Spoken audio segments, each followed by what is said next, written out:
ಪ್ರಕೃತಿಯ ಸೌಂದರ್ಯನ ಏಕಕಾಲು ನಾವು ಚೆನ್ನಾಗಿ ಬಲಿಷ್ಠವಾಗಿಡ್ಬೇಕು ಅಂದ್ರೆ ಈ ರೀತಿಯ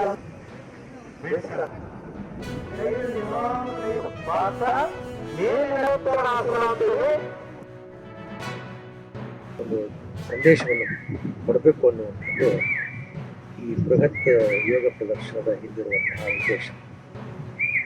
ಇವತ್ತಿನ ದಿನಗಳಲ್ಲಿ ಯೋಗ ತುಂಬ ಅವಶ್ಯ. ಯೋಗ ಇದು ರೋಗ ನಿವಾರಕ ಮತ್ತು ಸ್ವಾಸ್ಥ್ಯವರ್ಧಕ ಅನ್ನುವಂಥ ಖ್ಯಾತಿಯನ್ನು ಪಡೆದುಕೊಂಡಿದೆ. ಈ ಯೋಗದಲ್ಲಿ ಬರೀ ದೇಹ ಅಷ್ಟೇ ಅಲ್ಲ, ಮನಸ್ಸು ಕೂಡ ಶುದ್ಧವಾಗುತ್ತೆ. ಮಾಡಿದ್ರು ಅಂತ ನೀವೆಲ್ಲರೂ ಅರ್ಥ ಮಾಡ್ಕೋಬೇಕಾಗಿದೆ. ಬರೀ ಒಂದು ಸ್ಟ್ಯಾಟಿಕ್ ಆಗಿರ್ತಕ್ಕಂಥ ಒಂದು ವ್ಯಾಯಾಮ ಪದ್ಧತಿಯನ್ನು ಒಂದು ಡೈನಾಮಿಕ್ ಫ್ಲೋ ಆಗಿ ವಿನ್ಯಾಸ ಪದ್ಧತಿಗೆ ಅವರು ಪರಿವರ್ತನೆ ಮಾಡಿ, ನಂತರ ಸೂರ್ಯ ನಮಸ್ಕಾರ ಸಹ ಇಲ್ಲಿರುವಂಥದ್ದು ಏನು ವಜ್ರಮುಷ್ಟಿ ಮತ್ತು ಕುಸ್ತಿಯ ಒಂದು ಅಖಾಡಗಳಲ್ಲಿ ನೋಡ್ತಾ ಇರುವಂಥದ್ದು ಪದ್ಧತಿ, ಆ ದಂಡಗಳನ್ನು ಕೂಡ ಅಳವಡಿಸಿಕೊಂಡು ಆ ಸೂರ್ಯ ನಮಸ್ಕಾರ ಪದ್ಧತಿಯನ್ನು ಕೂಡ ಇಲ್ಲೇ ಮೈಸೂರಲ್ಲಿ ಪ್ರಾರಂಭ ಮಾಡಿದ್ದು ಶ್ರೀ ಟಿ ಕೃಷ್ಣಮಾಚಾರ್ಯರು.